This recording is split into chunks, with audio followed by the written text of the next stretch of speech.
autonômico, ele é um gânglio exclusivamente motor. Então é um gânglio relacionado a controle das funções viscerais, por isso que ele é motor. Então esse gânglio autonômico, ele está sob o controle deste neurônio no seu sistema nervoso central. E baseado nisso, a gente define os nomes desses neurônios. O neurônio, o primeiro neurônio, ele é chamado de neurônio pré-ganglionar. Por que ele é chamado pré-ganglionar? Porque é o neurônio que está antes do gânglio autonômico. Então o neurônio pré-ganglionar, ele manda um axônio que vai fazer sinapse e vai regular a atividade do neurônio ganglionar. O neurônio ganglionar manda um axônio, frequentemente esse axônio é chamado axônio pós-ganglionar, né? E esse axônio é que vai se ligar com a víscera, tá? Seja ela uma glândula, músculo liso, enfim. Então, qual é a diferença de novo? É basicamente, no controle do movimento voluntário, é o motoneurônio direto com o músculo. No sistema nervoso autônomo, o neurônio do simpático parasimpático, ele se comunica com o neurônio ganglionar. E é o neurônio ganglionar que vai se comunicar com o órgão-alvo, né, para o controle visceral. Este primeiro ele é chamado neurônio pré-ganglionar e o segundo neurônio ganglionar. Tá? Uma diferença anatômica agora entre o simpático e o parasimpático. O gânglio simpático fica próximo do neurônio pré-ganglionar e, portanto, fica longe da víscera.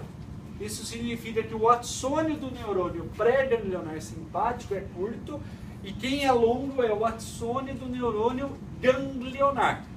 Já no sistema parasimpático, o gânglio fica longe do neurônio pré-ganglionar parasimpático. Frequentemente, esse gânglio ele fica na víscera, grudado à víscera, na parede da víscera ou espalhado pela víscera. Então ele é muito próximo do órgão-alvo. Tá? Então esse neurônio pré-ganglionar parasimpático manda um longo axônio que vai se comunicar com o neurônio ganglionar e o neurônio ganglionar, por sua vez, vai controlar uma determinada glândula ou músculo ou então uma determinada víscera específica. Certo, pessoal?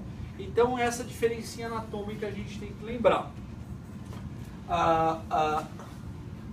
Bom, aqui basicamente a mesma coisa que eu mostrei para vocês. Neurônios pré-ganglionares se comunicando com neurônios ganglionares e as fibras pós-ganglionares agindo em diferentes alvos. Tá?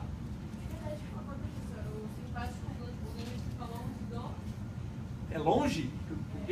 Aqui, vejam pelo esquema, pessoal. O gânglio simpático está próximo do neurônio pré-ganglionar. E o gânglio parasimpático está longe do neurônio pré-ganglionar. Se ele está longe do neurônio pré-ganglionar, ele está próximo da víscera. Né? Como eu falei, frequentemente esse gânglio ele fica na parede da víscera. Né? Então, se você pegar o fígado, o pâncreas, enfim, qualquer estrutura, você vai encontrar lá na parede pequenos gânglios parasimpáticos, né? Porque eles ficam muito próximos da víscera, propriamente dito. Tá? Então vamos falar um pouquinho do sistema nervoso simpático antes do intervalo, né? Para a gente entender um pouquinho mais detalhes sobre o sistema nervoso simpático. Onde está localizado o neurônio ganglionar simpático, pessoal? Todos os neurônios, pré-ganglionar. Todos os neurônios pré-ganglionares simpáticos estão localizados na medula espinhal. Fácil de lembrar. Então, é na medula espinhal onde ficam os corpos celulares de todos os neurônios pré-ganglionares simpáticos. E na medula, ele segue uma divisão anatômica muito bem definida. Do segmento torácico 1 até o lombar 2, 3, que você vai encontrar neurônios pré-ganglionares simpáticos. Não existem neurônios pré-ganglionares simpáticos no segmento cervical, nem no segmento sacral. Então é no segmento tóraco-lombar da medula espinhal, onde você vai encontrar os neurônios pré-ganglionares simpáticos. E mesmo lá na medula espinhal, esse neurônio não fica em qualquer região, ele fica no chamado corno intermédio lateral. Então olha só, numa fotinho real, isso aqui é uma fotinho de uma medula de um camundongo. Então o professor fez essa fotinho.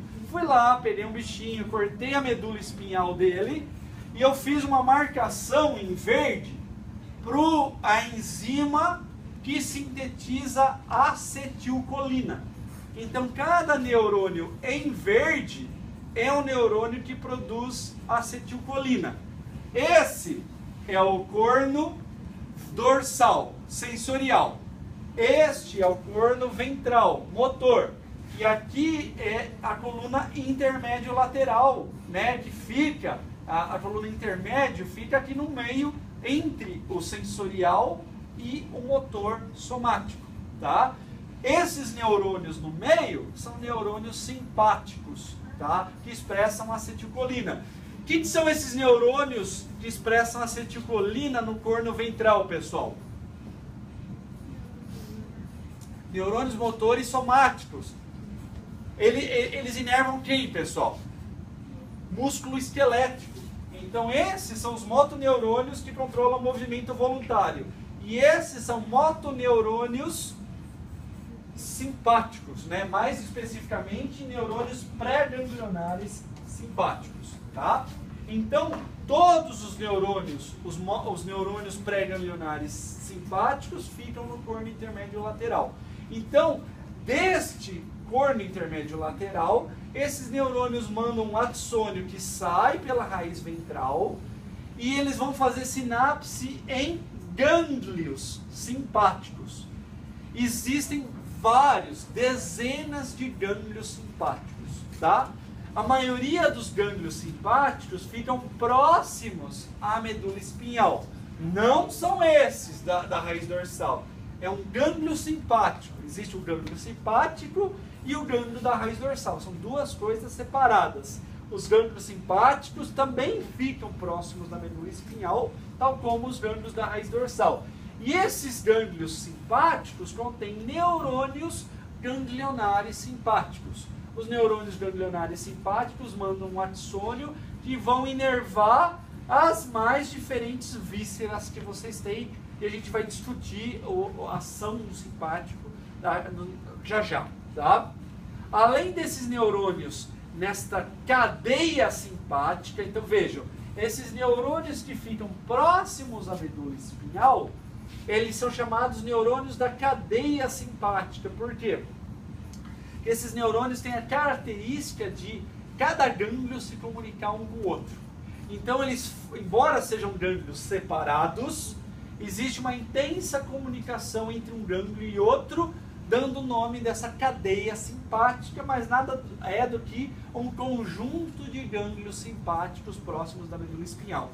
Fora esses, pessoal, existem outros gânglios simpáticos. Quais? São gânglios localizados a mais distância do seu sistema da medula espinhal, e os mais importantes são o gânglio celíaco e o gânglio mesentérico superior e inferior.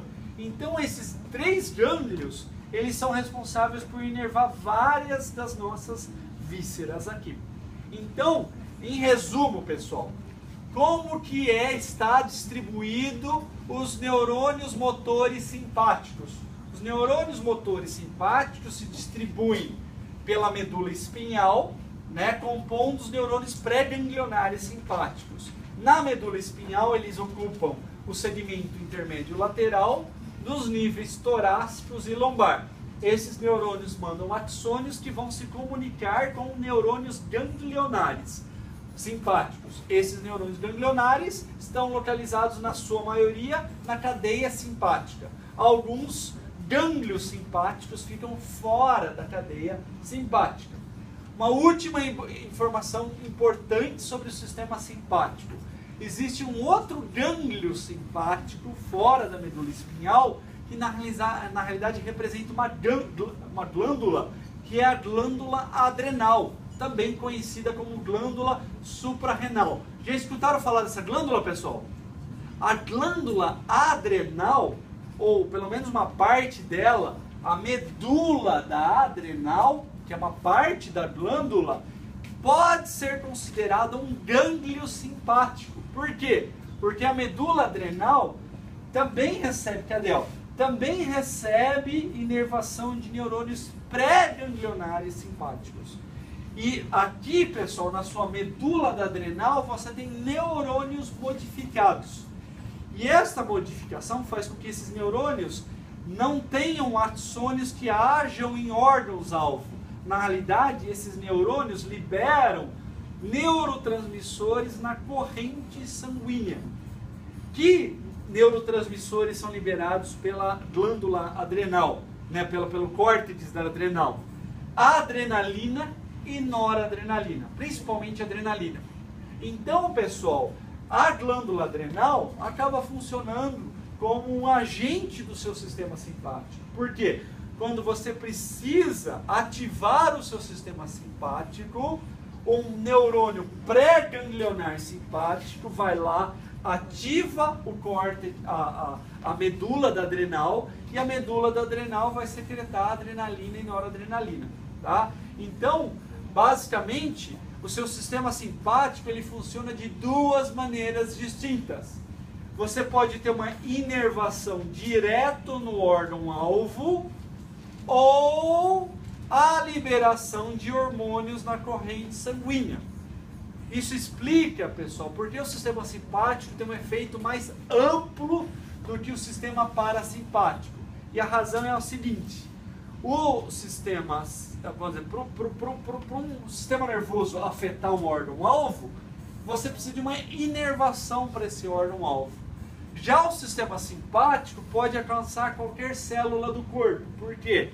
Quando ela vem na glândula adrenal e induz a liberação dos hormônios da adrenal, esses hormônios ganham a corrente sanguínea e vão agir no corpo todo.